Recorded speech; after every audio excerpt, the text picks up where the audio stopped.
নমস্কার বন্ধুরা। বন্ধুরা, আহ, অনেকেই এই প্রশ্নটা জিজ্ঞেস করে বা অনেকেই দেখেছি কোনো একটি পার্টিকুলার মানুষের জন্য তার পরিবারকে ভুলে যায়।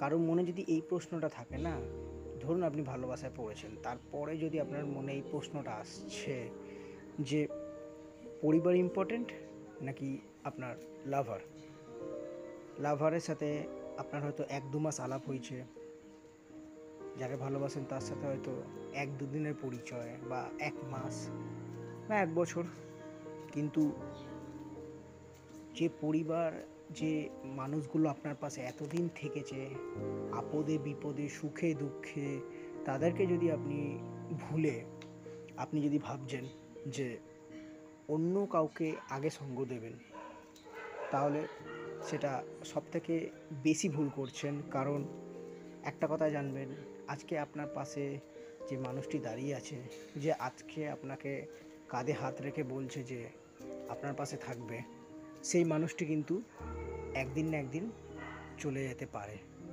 কোনো ভরসা আছে? আমি মৃত্যুর কথা বলছি না, ছেড়ে চলে যাওয়ার কথা বলছি। কিন্তু আপনাকে যিনি জন্ম দিয়েছেন, তিনি যতক্ষণ না মারা যাচ্ছেন না, আমি ভাই বোনের কথা ছেড়ে দিলাম, আপনাকে যিনি জন্ম দিয়েছেন, মা কিংবা বাবা, যতক্ষণ না তারা নিজে থেকে মারা যাচ্ছে, যতক্ষণ না তাদেরকে ঈশ্বর ওপরে টেনে নিচ্ছেন, ততক্ষণ পর্যন্ত কিন্তু তারা আপনাকে সঙ্গ দিয়ে যাবে। আপনার আপনি ভুল দিকে গেলে আপনাকে বোঝাবে, ভালো কাজ করলে আপনাকে আদর করবে, খাইয়ে দেবে, জ্বর হলে মাথায় পট্টি দেবে।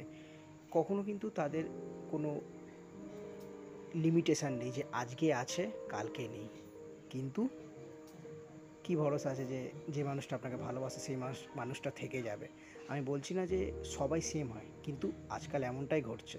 আর যদি এমন কিছু মানুষের জন্য আপনারা পরিবারের ভ্যালুটা কমিয়ে দিচ্ছেন না, তাকে আগে দাম দিচ্ছেন, সে ডাকছে, মা বাবার কথা না শুনে, মা বাবা কাজ না করে দিয়ে, মা বাবার সেবা না করে তার কাছে চলে যাচ্ছেন আগে, তাহলে মস্ত বড় ভুল করছেন বন্ধুরা। একদিন সে হারিয়ে যেতে পারে, কিন্তু তখন যে দুঃখটা পাবেন হারিয়ে যাওয়ার পরে, তখনও কিন্তু মা বাবা আপনাকে বলবে না, আপনার মতো আপনাকে কষ্ট দেবে না, যেমনটা আপনি তাদের দিয়েছিলেন যখন ওই মানুষটি ছিল। তখন কিন্তু তারাই আপনার কাঁধে হাত রেখে বলবে, আমরা ছিলাম, আমরা আছি বাবু, সব ঠিক হয়ে যাবে, দেখবেন তখন। আর তখন আপনি রিগ্রেট করবেন যে হ্যাঁ, একটি দুদিনে আসা মানুষের জন্য আমি মা বাবাকে কষ্ট দিলাম। তাই আজ থেকে মা বাবাকে সবার আগে প্রায়োরিটি দিন, তাদের ভ্যালু সবার আগে রাখুন। দেখবেন আপনার মা বাবার সেবা করে আপনি খুবই খুশি হবেন, এবং ভালোবাসার মানুষটিকে তাদের পরে রাখুন। কারণ জন্মদাত্রী মা আর বাবা সবসময় সবার আগেই থেকে এসেছে আর থাকবেও। আশা করি বুঝতে পেরেছেন। পরিবার সবার আগে, ভালোবাসার মানুষ তারপরে। নমস্কার।